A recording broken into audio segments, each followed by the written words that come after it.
Should be solving number 4 says, what exactly is a Bantu versus a Negritic speaker? What do these terms mean in reality? They are linguistic titles. This came with a link that takes us back to X, which takes us to a tweet from Camjiverse that says, not really. Every day is considered quote unquote Bantu changes. It's really a shit show and speaks to the Toby consciousness among Negroes. I guess it's a response to something else. Anyway, let me play this video and then we'll discuss it. It's taking me to another site. Hold on.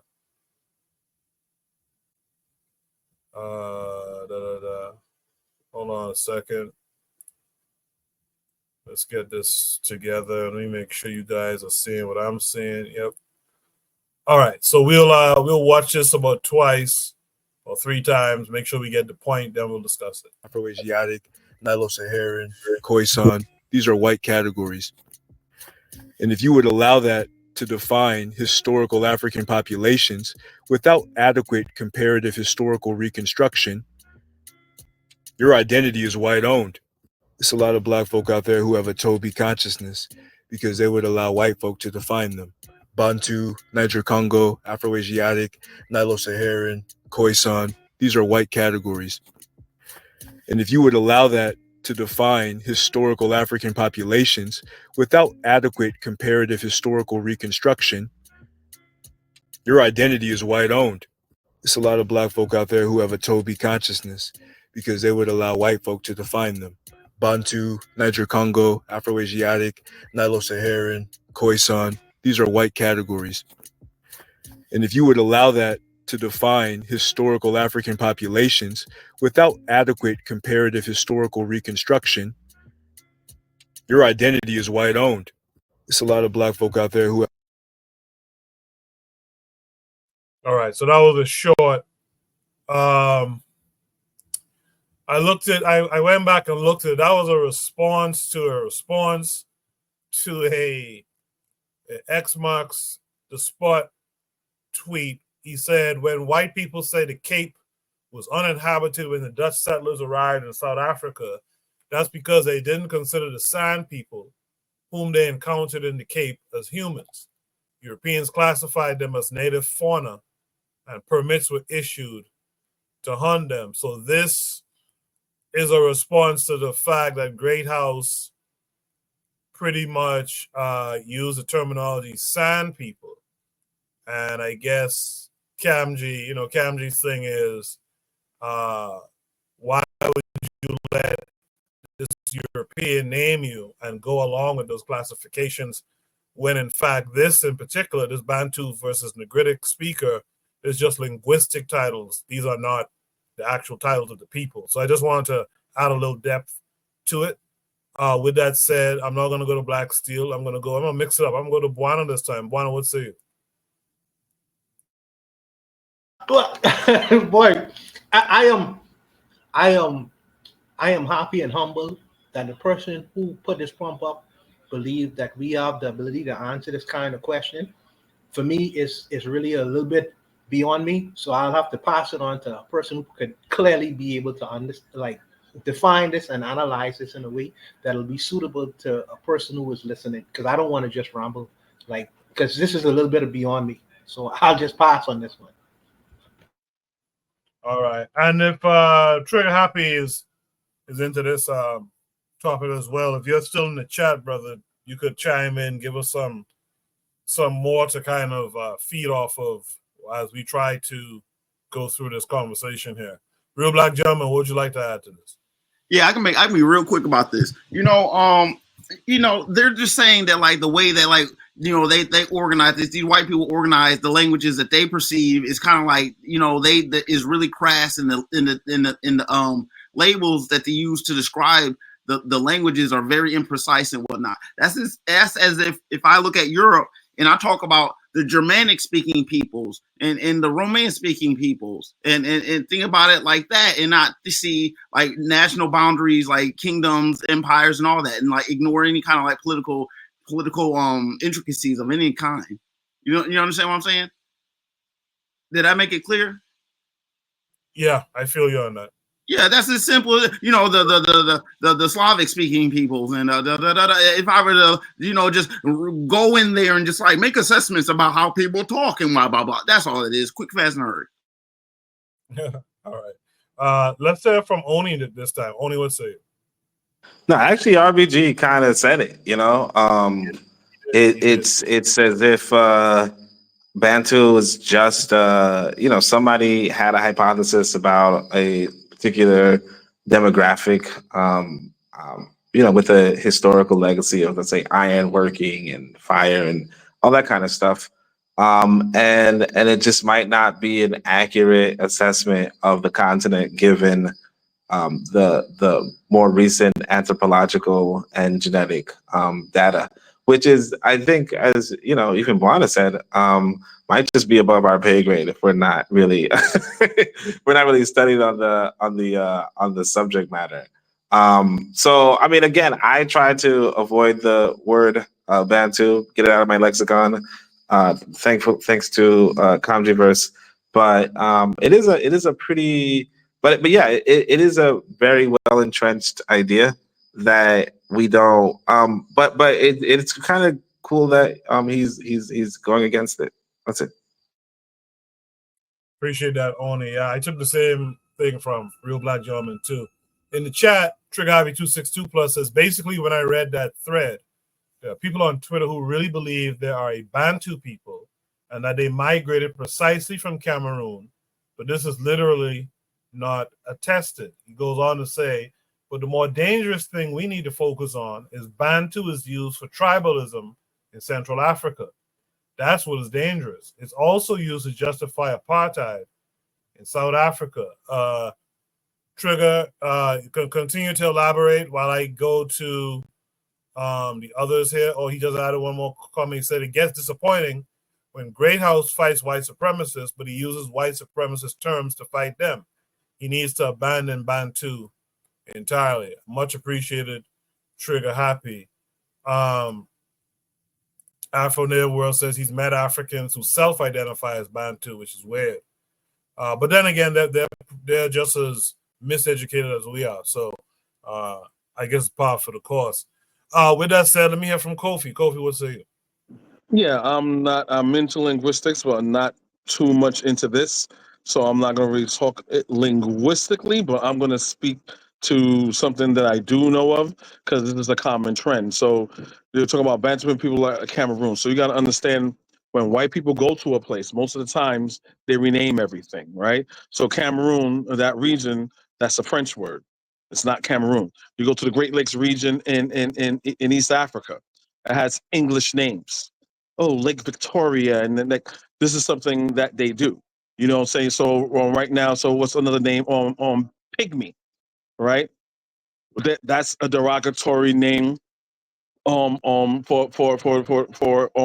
my gosh, forgot the name of those people. For the Twa people, right? So this is something that they do all the time. They rename everything. Nigeria is supposed to be Niggerland.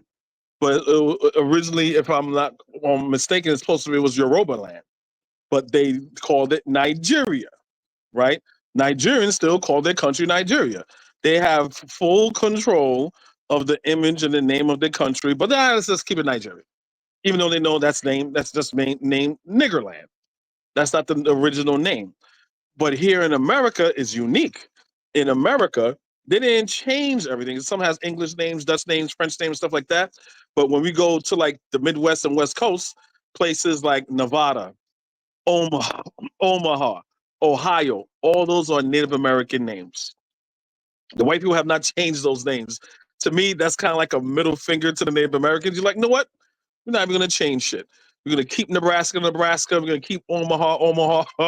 We're going to keep all those Native American names. But guess what?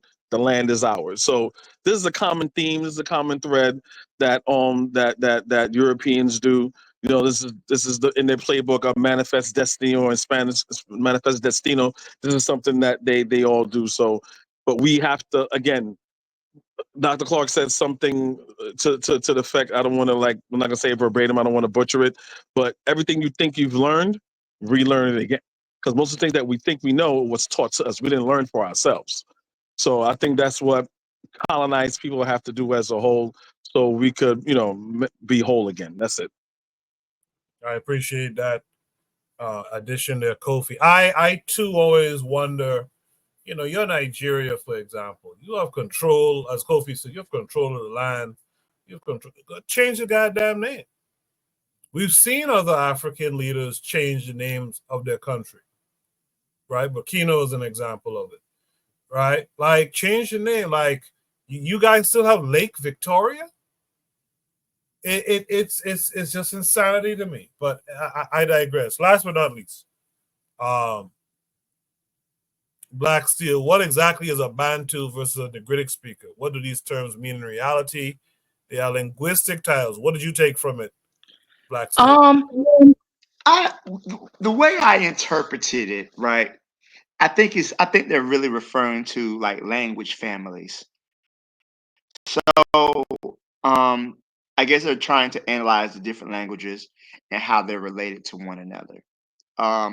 For example, you have Indo-European, right? You have Germanic languages, and I guess they're trying to identify which language family. So, like in how um, Spanish, French, Italian, Portuguese. These are all considered to be Romance languages or Latin languages because Latin is their root. You have the Germanic languages like Germany and English and Swedish because they all belong to that family. And in the U.S. you have the Algonquin speaking languages, so those Native Americans from that area, and then you have the Siouan languages. So basically I think what they're doing is just trying to classify language families, how these languages are related and connected to one another. Because I believe that they're seeing some similarities within the linguistic groups. That's how I've always interpreted it. When they say Nigritic or Bantu, I think they're just referring to the language speakers or whether or not these languages are related. How many loan words do these languages have between them? How old are these languages? Which one was first? Which one was second? So that's kind of how I always interpreted that. Um, as far as what a Bantu is, I couldn't tell you. I honestly, you know, I guess my Pan Africanism is complete because I see a black person is a black person. I don't care what language you speak. You look like you could be my cousin. Um, you're on the continent. So to me, I think these distinctions. I understand the need to kind of understand languages, but so also to me, these distinctions, I think, ultimately don't really mean anything in the big scheme of things. So our enemy sees us all as one big nigga. Ultimately, they don't care what language we speak at the end of the day, and I'm okay with that as far as the language groups and everything. I think it's interesting. I think it does serve a purpose, but I don't hear people. I'm a not great speaker. I've never heard that before. All right, but I'll leave it there. Thank you. Appreciate that, Black Steel. Trigger Happy 262 pluses. I think we have to get to the point that if our languages cut across language families, it's more likely that there's one big family as opposed to these fake language families. So yeah, I guess the idea, and I like that Black Steel brought up being Pan-African, is that, let's get rid of the divisions, especially divisions that these white folks created. Let's just get out of it and let's just be, the one big family. Bantu, as I understood it, meant black people. I see Gong's arc said Bantu is similar to Negro, pronounced Negro, and now Sub-Saharan. That is, it's a European created identity for Africans they consider of a certain phenotype, to which Greathouse responded, no one in Africa cares about that. Bantu cultural festivals are proudly celebrated across Africa yearly. Europeans are not the arbiters of African identity. That's an interesting last sentence he used there. Europeans not the arbiter. When you're talking about something that they literally created. So it's an interesting concept. With that, though, that's going to be the last topic for tonight. The last topic we had would have been tribalism can be combated with a thorough educational system all over Africa, which would have kind of gone well with this topic, but unfortunately time has run out. We got Oni, who's still here with us. Has to be like 6 o'clock in the morning where he is now. So we'll end it here. Before everyone leaves the panel, let's get some shout outs done this week. Let me start with Black Steel. Black Steel, what would you like to shout out this week? I don't think I have too many shout outs this week. Shout out to everybody who showed up, especially Oni. I know it's late where you are, but you still managed to come out here and participate, man. So big up to you. Big up to you. Great show this week. Yeah, you just beat me to both things. Great show this week, and shout out to Oni for sitting here with us tonight. Speaking of Oni, what would you like to shout out? No, yeah, big up to me too. No, I'm joking. Big up to everybody. But yeah, it's 6 a.m. I don't know how you knew it was 6 a.m. But yeah, it's 6 a.m. So yeah, just I just want to say that it's cool that I was able to get out of America before the Civil War. Good luck to everybody who's good luck to everybody. You know, shoot some people in between the eyes for me. But that's pretty much it. Yeah, and thanks everybody for this discussion. And hopefully, you know, I can make it next week. Although the internet is pretty expensive right now, but I put the expense in, so it's all good. All right, everybody. Y'all subscribe to Oni's channel and find his Cash App. Y'all hit up the Cash App. Help the brother out so that he could bring his knowledge on the airwaves, the digital airwaves of YouTube under the KWAZ banner, KWAZ radio banner.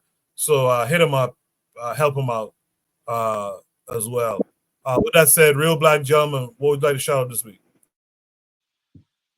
Just shouting out everyone who's holding it down, you know what I'm saying, maintaining with their dreams and one foot in front of the other, you know what I'm saying, just got wax on and wax off, you know what I'm saying. Just big up to everyone, you know what I'm saying, Koku, everyone, you know what I'm saying, who spoke. Just, you know what I'm saying, to stay black, you know what I'm saying, that's all I can say, man. Just, you know what I'm saying, just, you know, keep your eyes open, you know what I'm saying, look out for that whirlwind. That's all I'm gonna say. Look out for the whirlwind. I appreciate that. Last but not least, Buana, what would you like to shout out this week? Yes. So I shout out to all my brothers on the panel who have, and I mean this, and I know I say it a lot, and I know you all hear me say that, but it's not really taken in as a very frivolous thing. You know, I kind of like analytical sometimes when I observe things, and the fact that the brothers cut out a swath of time between the hours of 8 and 11 o'clock, and every Saturday, for me that speaks volumes. It speaks about uniformity. It speaks about consistency. It speaks about organization. There's something to say within that. You know, my brother from New York City, he calling from Tanzania. Tanzania at 6 o'clock in the morning. You know, that is big for me. You know, that shows a level of just consistency, man. You know, and he understands that this show has a level of worth to it, and he brings, although he's a notorious bloviator, he brings many different kinds of things to this show that I believe has much value. Very smart and intelligent brother. Shout out to my brother RBG. You know, RBG, sometimes he's have some jewels in the things that he says, and he's been consistent. All my brothers, Jose Bronze listens from wherever he is in the world, because sometimes he's in the Netherlands, sometimes he's in Africa. All my brothers, you know, big up to Black Steel. You know, it's all love. Kofi, you know, we disagree because me and Kofi could talk about how Harlem gave away Black Harlem gave away Harlem to white folks. So we can discuss that later politically. But shout out to Kofi and you too, Koku. You are the quarterback of the Bitter Meds, and you have been quarterbacking for a long time and really making the show run. Shout out to Trigger Happy and all my sisters who also are listening. I may not have called your names tonight. I wish you all would join the panel from time to time to give some of that source perspective. But Shout out to all of the sisters who are listening under the sound of my voice. Thank you for being consistent, and thank you for making the show run as well. So I'll leave it there, Koku. And until next time, bro. Yes, sir. Thanks for being here. But I didn't mean to forget Kofi. Kofi, last but not least, Kofi, what would you like to shout out this week? I'll say to my eldest son, he started college a week ago, and I miss him, and I'm very proud of him. So he's doing big things. Good stuff, man. Congrats to that. Yeah, I guess we're all in that. Well, not all, but I guess you and I are in that age where we got kids going off to school and stuff. So, Yep. I tip my hat to you too. I want to say one thing before we leave. I want to I know it's not a positive shout out, but I want to remember that young man who was killed in that school shooting in Georgia this week. He was a young autistic brother, and this cracker showed up in the school. Apparently, the boy had been targeted by the FBI, and the police told his dad he was making threats. So in response, the dad buys him an AR-15 for Christmas. They like both of them locked up. But shout out to that young brother who lost his life, man. Rest in peace to him. It should never have happened. I know it's not anything positive, but I just want to remember that young man who was just trying to live his life and go to school.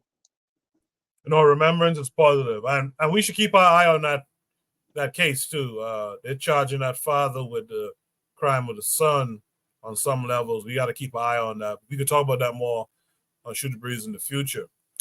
Anyway, we're done for the night. We'll be back again next week, 8 p.m. Eastern Standard Time to about 11 p.m. Thank you, everyone who was here tonight. Thank you, everyone who was here in the chat.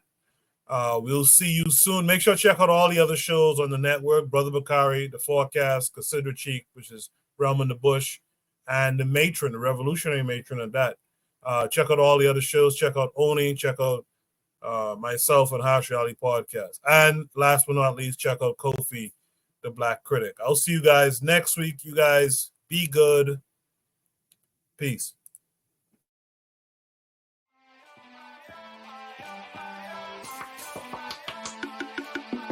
Thanks for listening to the Bitter Medicine Podcast with your host, Koku.